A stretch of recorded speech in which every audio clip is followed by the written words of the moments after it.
Gilas. 63 in the first half, and with just a minute left in the second half, only 33 points. They scored 33 in the first quarter. Bantay. Bantay. Mabuti, hindi pumasok. Sure na yan. Brownlee, bigay kay Brownlee. Go Gilas. Brownlee. Go Gilas. 46 minutes, ubos bola. Yun ang silalim mo. Dunk. Binumba. Binangpa.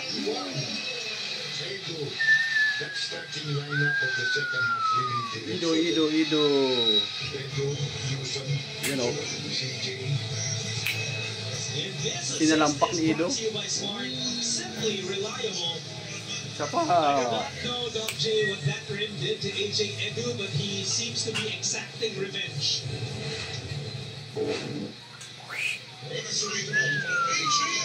Ido, may polo pala yun, may kasama. Shoot mo na yan para i-bound mo niya sa lamangan. Ay, hindi pa.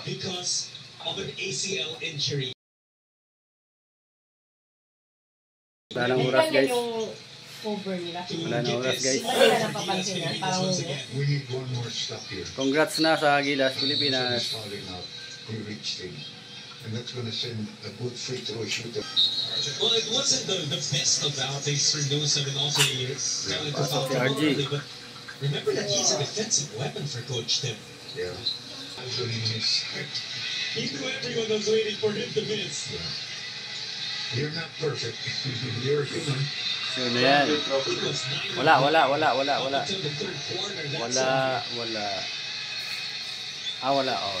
Ang galing. Galing lagi. Opening ngayon. Yun.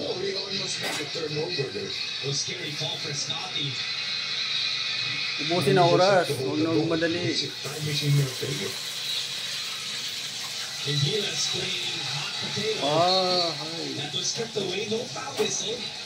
Wala.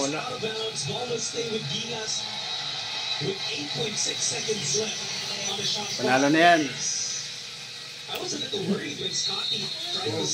Panalo na yan mga idol. 20.2 seconds left in the game. Congrats na natin ang Gilas. First blood. First blood. Ayusin mo ating buwas na. Gilas. Win. Sure na yan. Douglas and Anthony unhappy about that whistle. Felt like they were able to force a jump. But puti rin yung yung Gilas puti rin ang t-shirt ko. They are. So free throw shots coming up. Ay, free throw si Ramos.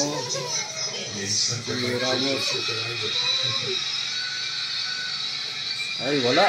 Ayusin mo. Baka mag 3 points pa sila ng dalawa.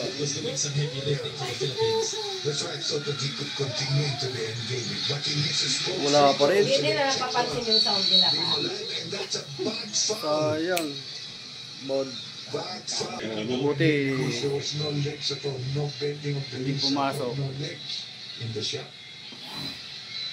the second one for QMB. Wala. QMB, wala. Pumasok sa QMB. 15 seconds na lang patay oras. 5-point game, 15.4 seconds. Shot clock is off. McCowan penalty. Bola, boy. Papulan, boy. Binigay kay Brownlee.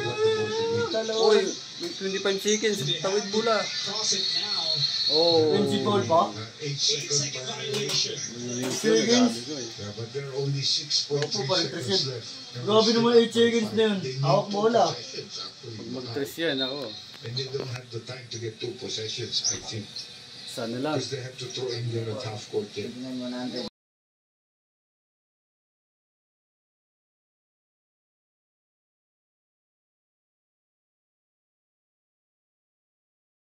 Oh, 7.4. With 7.4 left. Wala nang foul ah. Walang foul. Look at RJ though. No matter what. Walang foul.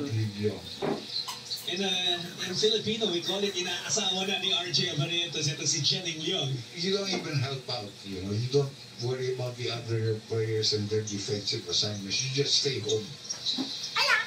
Walang foul. Gets it, attacks. Oh. That should be. Scotty. Ay. Scotty. Wala na. Gilas Gilas Pilipinas. Yay. They claim the win in this Walang panalo. showdown with the Macau Black Bears. Walang panalo ng Gilas. That 21 was a great points ang lamang nahabol. After they didn't even move, the England didn't even move. But there was Gilas. in those last plays. Great victory.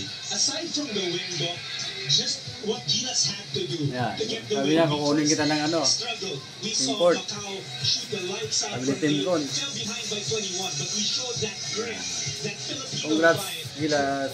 All overall, Doc J, do you think this was an excellent preparation for the FIBA Asia Cup? Well, first of all, we were told that they never scouted this Macau team. Nalaki rin, no? They didn't know who were the Macau. good guys. You know, you have an idea, but you don't know how they play, what kind of plays they run. So the big Yung QMB na yun, no? in between the first half and the Magaling second Lutong yun, eh. Macau. allowed our coaching Yeah. staff Congrats sa ating Congratulations. Gilas Gilas Pilipinas. Pilipinas. with a Bye-bye. different starting five, full of energy, full of good defense, and they let the Mga viewers natin, nanonood, oh. Mga viewers. Congrats. One phrase has Gilas Pilipinas. the story, the narrative of Gilas Pilipinas this week. Gilas, As they launched a congrats. partnership with their new Thank you for outfit watching. assets. Maraming salamat. It's built on belief. Even when they were down by 21, Gilas Pilipinas and the rest of the Philippines believed they could take this win over the Macau Black Bears, and in the second half, it was a different team that we saw. The job, at least this particular one, was completed and we're off now Panalo ang Gilas natin. to tougher tasks ahead. This Gilas Pilipinas, this team made us proud today, Doc, and they're hoping to make us even prouder next week when they travel to Jeddah, Saudi